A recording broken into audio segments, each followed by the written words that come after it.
কোনো রকম তেল ছাড়া বা রোদে দেওয়ার ঝামেলা ছাড়া এইভাবে একবার কাঁচা আমের ঝুরি আচারের রেসিপি বাড়িতে বানিয়ে দেখতে পারেন।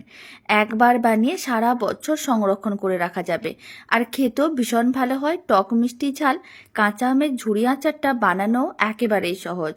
তো চলুন বানানো শুরু করা যাক। প্রথমে একটা বড় সাইজের পাত্র নিয়েছি, তার মধ্যে আমি বেশ কয়েকটা কাঁচা আম নিয়েছি। আমগুলোকে প্রথমেই কিন্তু ভালো করে জল দিয়ে ধুয়ে নিতে হবে।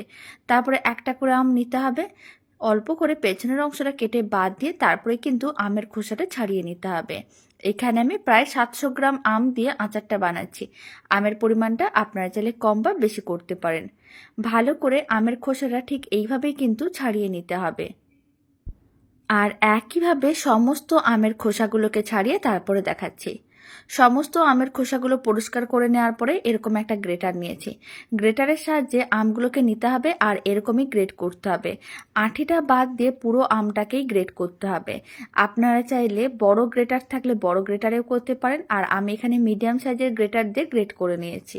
সমস্ত আমগুলোকে গ্রেটারে গ্রেট করে নিয়েছিলাম আর আঁটিগুলোকে এক সাইডে রেখে দিয়েছি। আঁটিগুলোকে ফেলে দিতে হবে। আর গ্রেট করা আমগুলোকে মিক্সিং বোলের মধ্যে নিয়ে নিতে হবে। এবার একটা মিক্সির জার নিয়েছি, তার মধ্যে আমি 250 গ্রামের মতন চিনি নিলাম। এবার ঢাকনাটা বন্ধ করে চিনিগুলোকে ভালো করে গুঁড়ো করতে হবে। আমের টক অনুযায়ী চিনির পরিমাণটা কম বেশি করতে হবে। এবার আপনারা চাইলে চিনির পরিমাণটা বেশিও দিতে পারেন, কমও দিতে পারেন।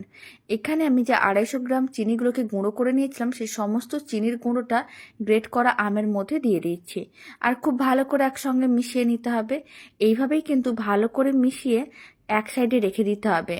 এতে কি হবে, আমগুলোর থেকে জল বেরোনো শুরু করে দেবে। আলাদা করে কোনো রকম জল দেওয়া যাবে না, তাহলে কিন্তু আচার নষ্ট হয়ে যাবে। এবার আমি আচারের মশলা রেডি করব।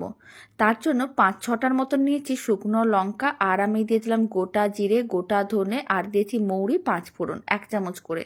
সমস্ত কিছু কড়াইতে নেওয়ার পরে শুকনো খোলায় ফ্লেমটা মিডিয়ামে রেখে এইভাবেই মশলাগুলোকে কিন্তু ভেজে নিতে হবে। প্রায় 2 মিনিটের মতন মশলাগুলোকে ভেজে নিয়েছিলাম, কালারটা চেঞ্জ হয়ে গেছে। এখন ঠান্ডা করে মশলাগুলোকে মিক্সির জারের মধ্যে নিয়ে ভালো করে গুঁড়ো করতে হবে। এদিকে আমি যে আমগুলোকে চিনির গুঁড়োর সঙ্গে ভালো করে মিশিয়ে রেখেছিলাম, তার মধ্যে দিলাম 1/2 চামচের মতন লবণ, আর আমি দিয়ে দিলাম 4 চামচের 3 ভাগের 1 ভাগ হলুদ গুঁড়ো, আর 1/2 চামচের মতন লঙ্কার গুঁড়ো দিয়েছি। আর আমি যে ভাজা মশলাটা রেডি করেছি, সেখান থেকে 2 চামচের মতন ভাজা মশলার গুঁড়ো দিয়ে দিলাম।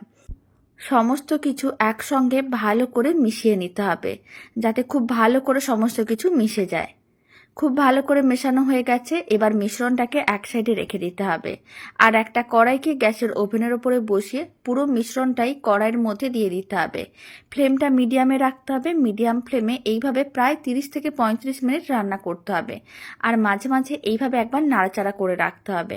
কোনো রকম জল দেওয়া যাবে না। এইভাবেই কিন্তু আচারটা রেডি করতে হবে, তাহলেই কিন্তু আচারটা সারা বছর ভালো থাকবে আর খেতেও ভীষণ ভালো লাগবে।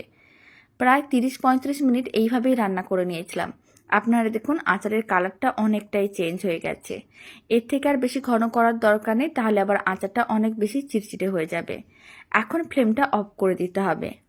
আর ফ্লেমটা অফ করার পরে বড় চামচের 1 চামচের মতন দিতে হবে ভিনিগার। ভিনিগারটা খুব ভালো করে মিশিয়ে নিতে হবে। ভিনিগার দেওয়ার কারণে আচার আরও বেশি ভালো থাকবে, মানে সারা বছর খুবই ভালো থাকবে, নষ্টও হবে না, রোদে দেওয়ার ঝামেলাও পড়বে না। খুব ভালো করে মেশানো হয়ে গেছে। কাঁচা আমের ঝুরি আচার একেবারেই রেডি।